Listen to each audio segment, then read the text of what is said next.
How are you? I'm great, Tom. Thank you. It's lovely to see you. I love the story behind that song, about your inspiration to write that song. I wonder if you could tell it. Sure.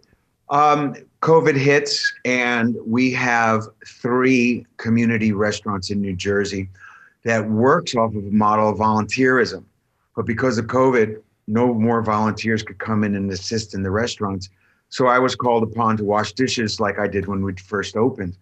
My wife Dorothea took our photograph and wanted to post to our in need population that we'd still be there. I think she was looking for me to give her a quote about a time and what day of the week might be open. But I said, if you can't do what you do what you can. Next day I said, wow, there's a Bon Jovi song title for you. And so I sat down to write the song.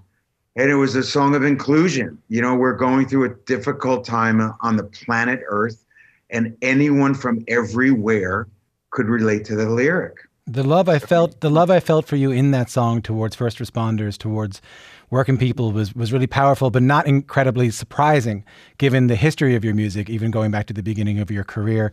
What is it about the stories of working people doing what they can that inspires you as a songwriter? Well, I grew up in that. You know, all of the band were from blue collar backgrounds. Both of our parents had to work full-time jobs in order to make ends meet. It was what we knew, and it's where we grew up, and it's basically where we live today. And so that's what we do. And in this kind of time of need, when there's such extremes like a COVID crisis, if I'd pitched you this as a science fiction movie, you'd have thrown me out your office. You know, but here we are living it. So if you can't go to work, if you can't produce, if you can't, go to school, you have to do what you can to help mankind. And that's really the basis of the song. I find it also interesting and lovely that, as things have gotten bigger for you, as you've had this major success in your life, there's a world in which people who have that success not forget where they come from, but they have a hard time relating to working people as well. That's never seemed to be a problem for you to stay grounded. What do you think the result of that is? What do you think the cause of that is? Again, I think it's upbringing. Never taking this for granted and knowing that it's fleeting. And because I am fortunate enough to do what I love to do, which is to write a song, I've been given this great privilege. Now, that's not who I am. It's just what I do. That's the bottom line. It's not who I am. What do you mean by that? Well, I don't have all the trappings of reality show, Botox, and I've got gray hair. What kind of rock star has gray hair? But at least it's still mine, Thomas. At least it's still mine. No, but seriously, I think that's important to you. I think that's important to you. I think it's a part of who I am that makes it important. That it's. I know a lot of my heroes or my peers that, may have a difference of opinion and like to dye their hair horse color brown and and get Botox every 6 weeks, but it's just not for me. It's just not who I am. It's inspiring to hear, that there's not just one way of getting older or one way of progressing through the music industry as it is. You can keep the faith. But I also think that, keep the faith, who I'm talking to. Hey. But I didn't mean that was accidental, Jon. That was accidental. But it does make me think about the songs you've written that have also inspired people. You look at Limitless on this new record, you look at Keep the Faith, you look at Livin' on a Prayer. It feels like not just telling the stories, but to raise people, to bring people's spirits as part of your modus operandi here in your life. There was a time when I was very aware of that, and almost to the point where I wasn't going to let you know even if I was hurting, because I thought, you don't want me, the character of what you believe I am, to be hurting. And then I came to that reality. It says, that's what makes you human, is of course you're supposed to show that you're hurting, but trying to still find the optimism in the hurt is what makes you human.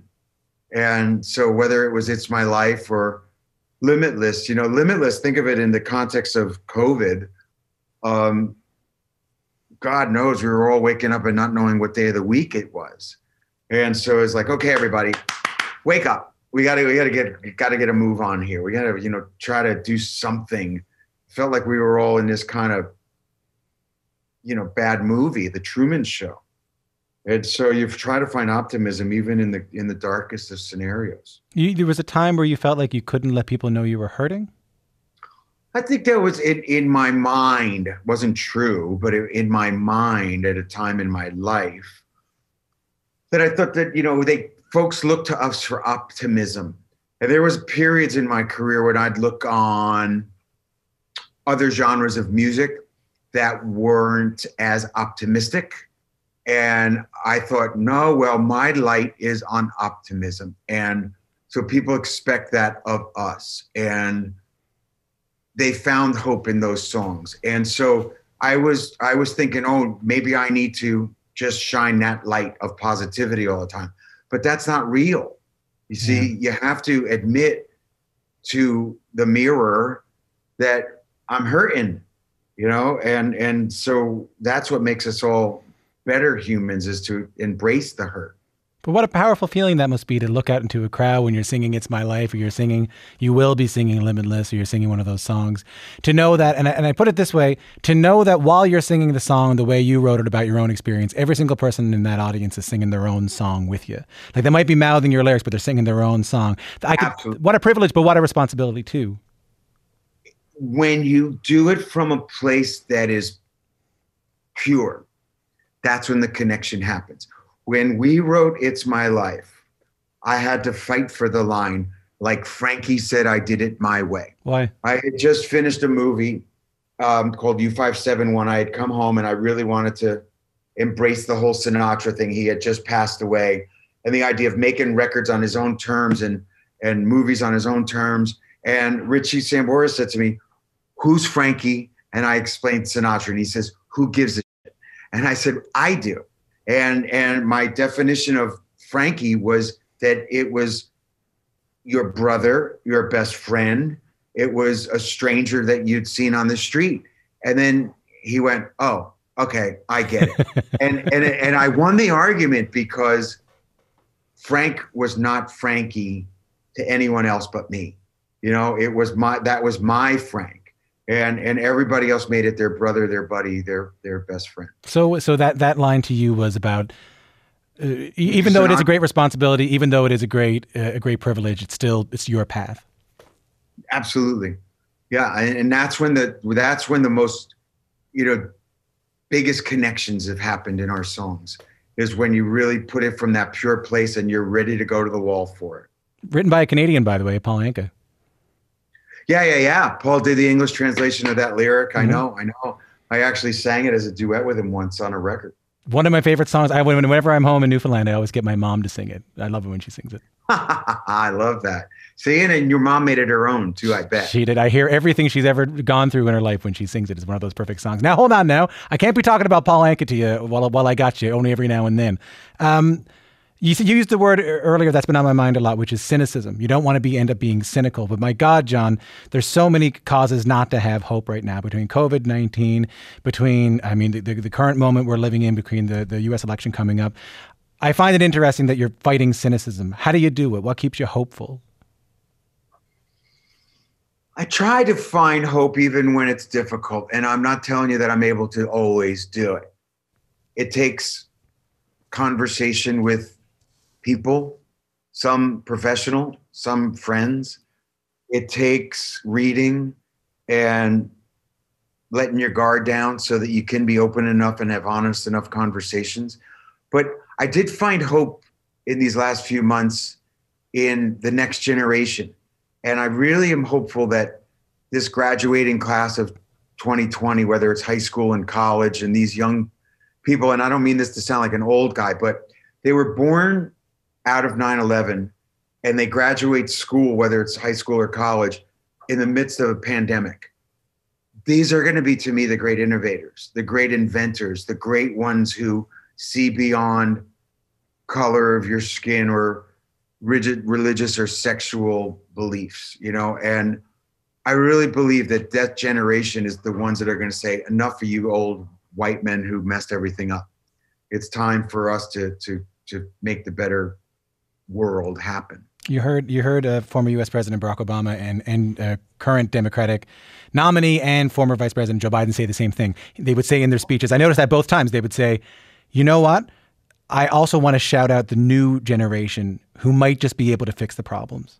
See, I swear I didn't hear that from either of them, but I agree, having witnessed my my second son graduate high school this year, and watching him and all his buddies, and just witnessing what I'm seeing. These kids, their priorities are different than mine were. They were born at a different time. It'd be easy for them to get down, but I think that they're going to be the ones that save us. What a different life you were living then at his age than he is living now, hey? Absolutely. And I bring that point up over and over. I was born when John Kennedy was president and telling us that we were going to go to the moon.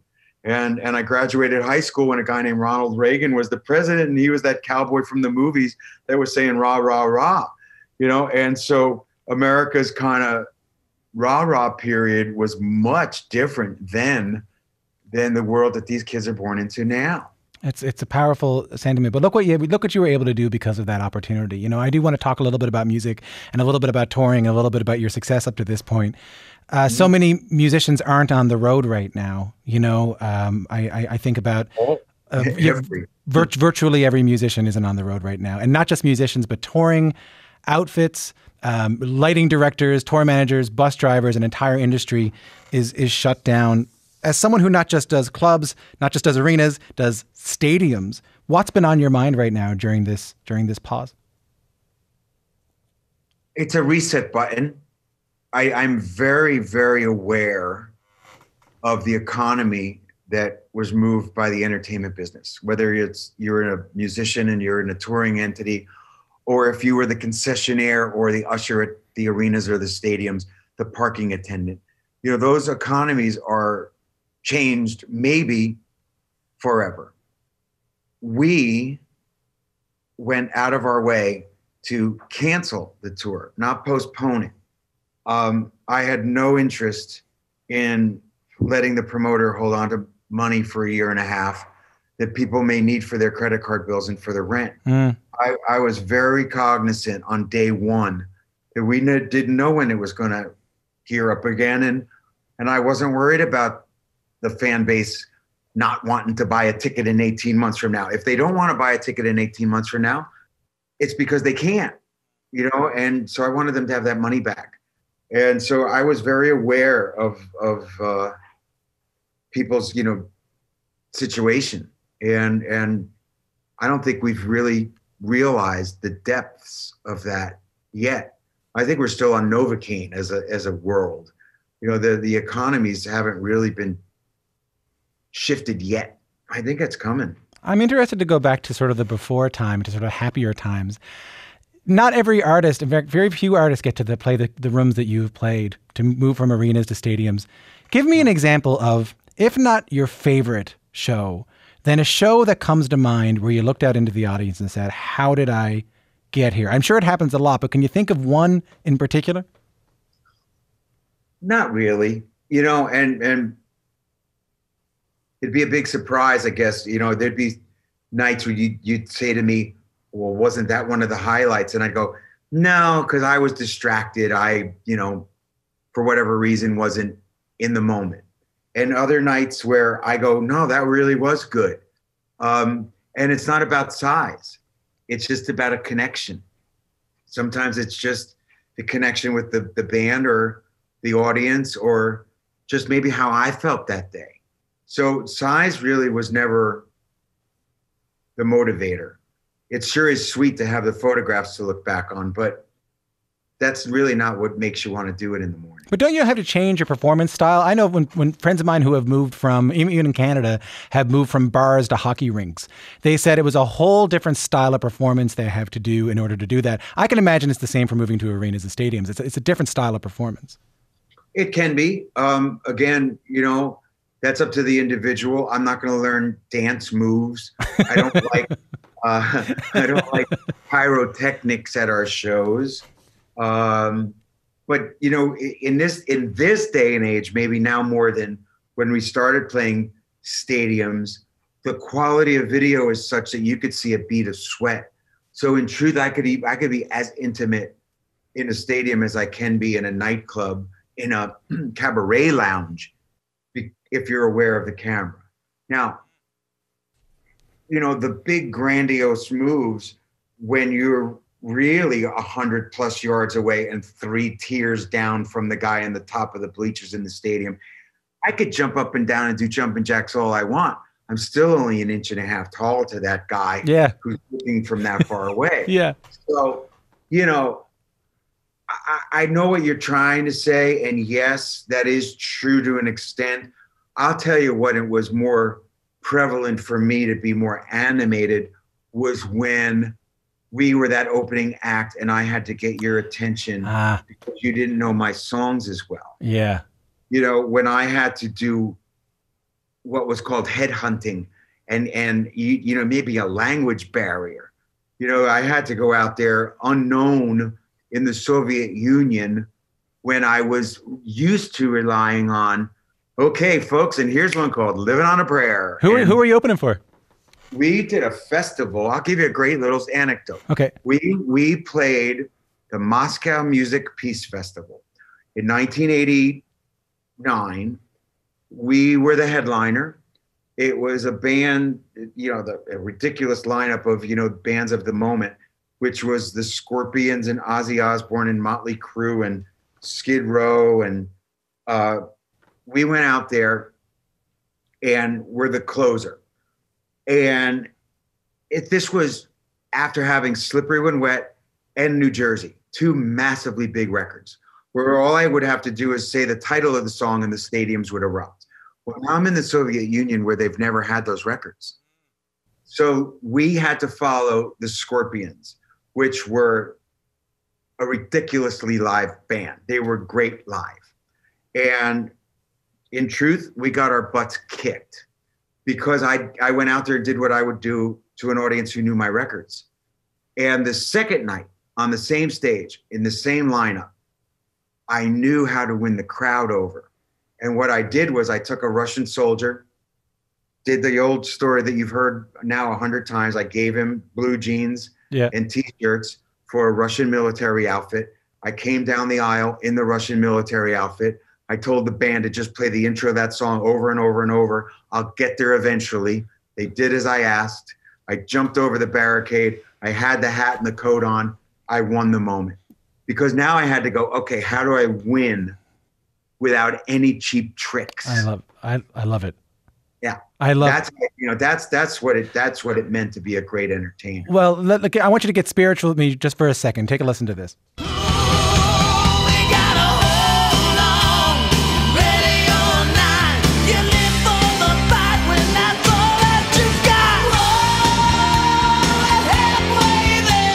Jon, I want to talk specifically about the key change to Livin' on a Prayer. So I have been on dance floors where that key change just makes everybody erupt. I have been at house parties where that key change makes everybody erupt. I've been at sports. I've never heard a more effective key change. Whether that is the most effective is worth a debate, but I want to know from you, when you are on stage and you do the key change, do you feel it too? Thank you for asking the question that haunts me every single night. I wish we didn't do the key change. And when I was 25, it wasn't so bad. But when you're sitting up in that stratosphere at 58 every night, the big one before the solo is a high C. And then the key change just, takes you even higher. Believe me, it's not easy. It ain't easy. But it feels good, I bet. Well, I know the magnitude of what it was after the fact. I will admit readily, it wasn't my idea. I'm one of 3 writers on the song. Yeah. I co-wrote that with Richie Sambora and Desmond Child. We created it, the 3 of us, out of nothing. Nobody had a damn idea when we walked in the room. And we created every inch of that song. And in doing so, that damn key change came up. And I was like, sure, I can hit those notes. When you punched in and then you hit stop and then you punched in and then you hit stop and then you punched in and you hit stop. Man alive, now I have had to perform that song probably 4,000 times over the years. It's not easy. And if you don't do it, people are so mad at you. If you didn't do the key change, you can't I not do do it. it. It is what it is. Well, Jon, I'll tell you this. First off, I think your music has brought people so much joy over the years, and I don't think we treat joyful music the way we potentially should. So thank you for the gift of your joyful music. I also want to say that the person who produced this interview, Mitch, you are his white whale. You are his dream guest. He's always wanted to have in the 10 years he's been on this show. Wow, thanks, Mitch. So it means a lot to him, and it means a lot to us to have you here as well. Jon, thank you so much for your time. Thank you, Thomas. Really appreciate it.